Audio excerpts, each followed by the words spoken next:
Hello everyone, and a very warm welcome back to English Channel, your favorite spot for learning English in a fun and practical way. I'm Emily. And I'm Paul. And we are absolutely thrilled to be here with you today, Emily. Oh, absolutely, Paul. Today's episode is super exciting because we're diving into a fantastic technique that's like a secret weapon for anyone who wants to sound more natural and confident when speaking English. We're talking about shadowing. That's right. If you've never heard of it, shadowing is a technique where you listen to native English speakers and try to repeat what they say almost at the same time. It's like being their vocal shadow. It's an amazing way to improve your pronunciation, your intonation, that's the musicality of your voice, and even your listening comprehension. It helps you pick up the natural rhythm of English speech. Exactly. It's not just about saying the words correctly. It's about getting the whole package. The rhythm, the stress, the pauses, the way words connect. And the best part? You can do it anywhere. While you're walking, doing chores, or even just relaxing at home. All you need are your ears and your voice. And before we jump into this powerful practice, we have a quick but very important request. If you haven't already, please take a moment right now to subscribe to English Channel. Just hit that subscribe button. It really helps us grow and reach more learners like you. Yes, please. And while you're at it, don't forget to give this episode a big thumbs up, a like if you enjoy it. Your likes tell us we're on the right track. And of course, please share this episode with anyone you know who's learning English and could benefit from this awesome shadowing technique. Let's help more people speak English with confidence. That's our mission. So grab your headphones, get your voice ready, and let's get started with our first set of phrases. Are you ready to become a shadowing master? All right, Paul, let's kick things off with our first block of everyday essential phrases. For everyone listening, remember the goal here. Listen carefully, then repeat immediately after us. Don't worry about being perfect. The aim is to try and mimic our pronunciation, our rhythm, and our intonation as closely as you can. Think of it as a fun game. That's right, Emily. It's not a test. It's practice. We'll leave a short pause after each phrase for you to repeat. If you miss something, don't worry. Just keep going. The more you do this, the easier it gets. Let's do this. Here we go. Excuse me, where is the station? Excuse me, where is the station? Could you please repeat that? Could you please repeat that? I'm sorry, I don't understand. I'm sorry, I don't understand. How much does this cost? How much does this cost? What time is it now? What time is it now? Can I help you with anything? Can I help you with anything? I'd like a coffee, please. I'd like a coffee, please. Have a good day. Have a good day. Nice to meet you. Nice to meet you. See you later. See you later. Fantastic work, everyone. How did that first round feel? We hope you managed to jump in and repeat those phrases. Now, let's take a moment to break down some of these sentences and give you some specific tips to help you refine your pronunciation and get that natural English flow. This is where we learn not just what to say, but how native speakers often say it. Exactly, Emily. Understanding these nuances can make a huge difference. Let's start with the first one. Excuse me, where is the station? Here, pay attention to excuse me. The X sound is often like a X sound, and the me is quite short. Also, where is often blends together, almost sounding like where's. So try saying, excuse me, where's the station? Can you hear that subtle change? It's about connecting words. Yes, the connections are key. For the second phrase, could you please repeat that? Notice how could you frequently sounds like could ya or could you in rapid speech. The D and Y sounds often merge. And repeat that, the T at the end of repeat can sometimes be almost silent, especially when you flow into the next word. It's not repeat T that, but more like repeat that. Try it with us. Could you please repeat that? Great point, Emily. Next up, I'm sorry, I don't understand. This is a super important phrase. For I'm sorry, the I'm is a quick, soft sound. For don't understand, focus on the T in don't. In natural speech, it's often not pronounced strongly, or it disappears completely, especially before a vowel or another consonant sound. So, it's more like, I don't understand. Practice saying it without overemphasizing that T. That's a classic. And our fourth phrase, how much does this cost? Here, the S sound at the end of does often blends with the TH sound in this. It becomes does this almost as one word. And the T at the end of cost can also be very light or glottal, meaning your throat stops the air rather than your tongue touching the roof of your mouth. So, it's not cost, but cost. Listen, how much does this cost? Fascinating, Emily. Moving on to what time is it now? Again, observe the blending. What time is can sound like what time is. The T in what might even be a flap T sound, which is similar to a light D sound in American English, like wad. And is it now? Is it often sounds like is it, because the S sound carries over to the it. Try to link those sounds. What time is it now? Wonderful examples, Paul. And for can I help you with anything? The can I often sounds like can I. The N connects directly to the I, and help you often becomes help ya. The TH in anything is similar to the TH in thank you. That soft TH sound where your tongue is slightly between your teeth. Practice that sound, anything.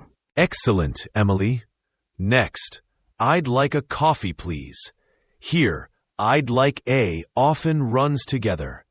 I'd is a contraction for I would. The D sound on I'd blends with like, and then like a blends. So it's I'd like a coffee. The word please should have a clear Z sound at the end, not an S. Please. Give it a try.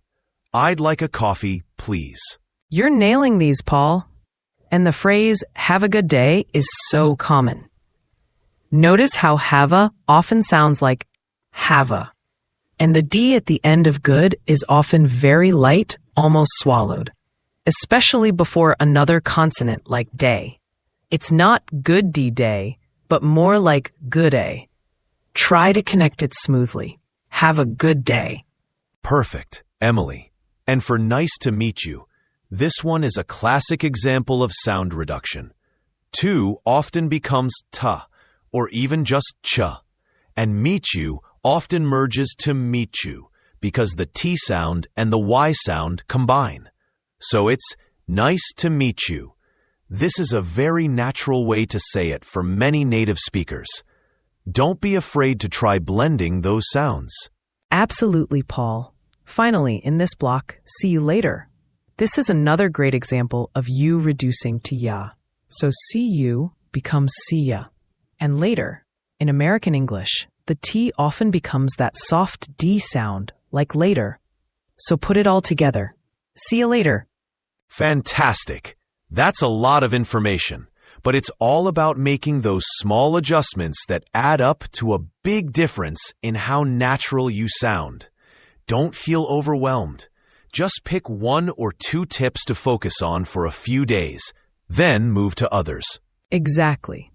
Remember, the goal of shadowing isn't just to repeat. It's to internalize these sounds and rhythms.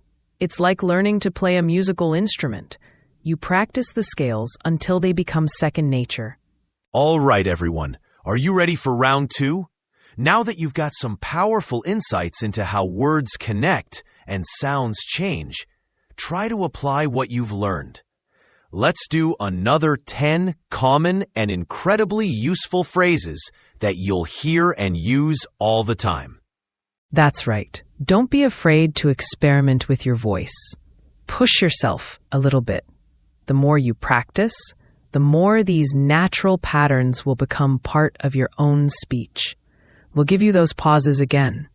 Ready? Let's go. How are you doing today? How are you doing today? I'm doing well, thanks. I'm doing well, thanks. Where are you from? Where are you from? I'm from Canada. I'm from Canada. What do you do? What do you do? I work as a teacher. I work as a teacher. Can I have the menu, please? Can I have the menu, please? No problem at all. No problem at all. I need some help. I need some help. Have a wonderful evening. Have a wonderful evening. Excellent job on that second round of shadowing. We hope you're feeling more confident with each repetition. Now, let's explore some more pronunciation insights from this second set of phrases. Understanding these subtle differences is what truly helps you sound more like a native speaker. Absolutely, Paul. Let's start with, how are you doing today? This is a super common greeting.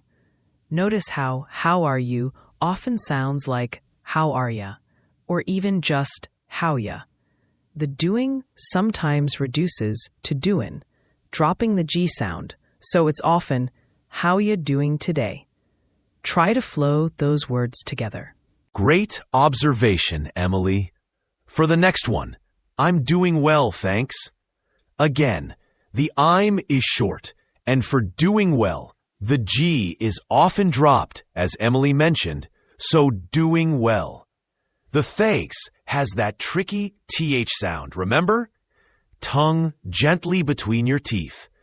And the S at the end of thanks is a clear S sound. Thanks.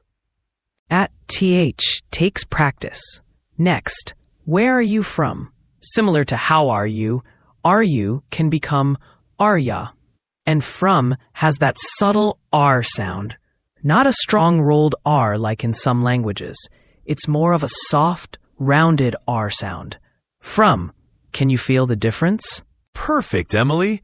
And for the response, I'm from Canada. Again, the light R in from. And for Canada, pay attention to the stress. It's usually stressed on the first syllable, Canada, not Canada. The vowel sounds are often short and clear. Yes, stress is so important. Moving to what do you do? This phrase is a masterclass in reduction. What do you often becomes what do ya. The T in what becomes a D sound, and do you becomes dia. So it sounds like what do you do? This is very common in informal speech. Practice that quick, blended sound. That's a tough one for many learners, but so natural.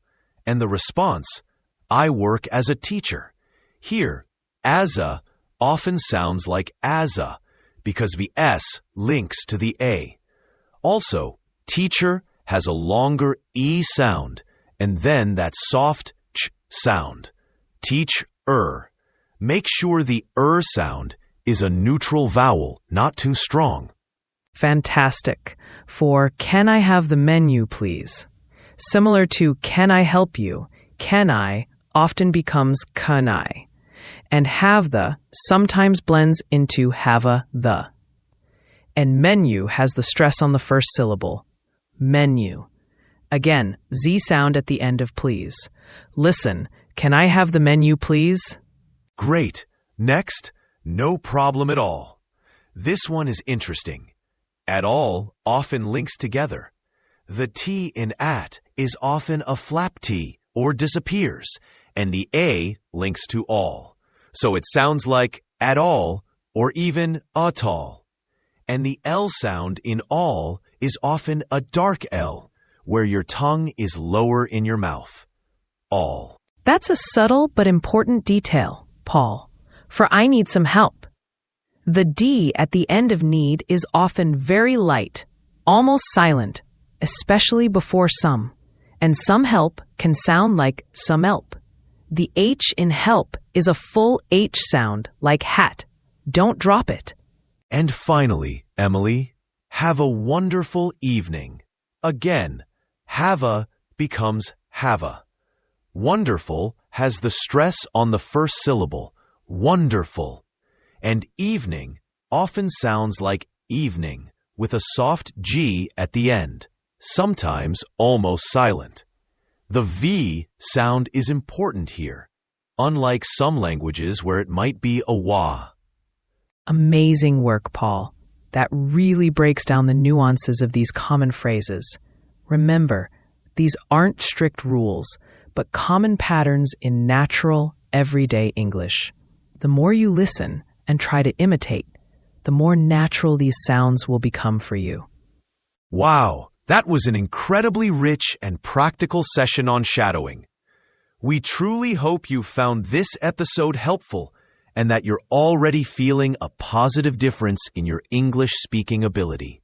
Absolutely. The shadowing technique is a truly powerful and accessible tool that you can use anywhere, anytime. It's like having a free pronunciation coach in your pocket. Just put on some English audio, a podcast, a song, a short video, and start repeating. And remember, consistency is your best friend. Even just 5 to 10 minutes of shadowing every day can lead to incredible improvements in your pronunciation, your fluency, and your confidence over time. Don't get discouraged if it feels difficult at first. Keep trying. If you enjoyed this episode and found it useful, please, we have a very important request. Make sure you are subscribed to the English channel. Hitting that subscribe button truly helps us create more content for you. And don't forget to give this episode a big thumbs up, a like, right now. Your engagement is super important to us. And, of course, please share this podcast with your friends, classmates, or anyone else you know who is on their English learning journey. Let's spread the power of shadowing far and wide. Finally, we'd absolutely love to hear from you. Please leave us a comment below this episode. Tell us, which phrase was the most challenging for you to shadow? Or perhaps, what's one new pronunciation tip you learned today that you're excited to practice? Your feedback helps us make even better content for you. That's it for today, everyone. Thank you so much for joining us on English Channel. Keep practicing, keep speaking, and we'll catch you in the next episode. Bye-bye, everyone. See you soon.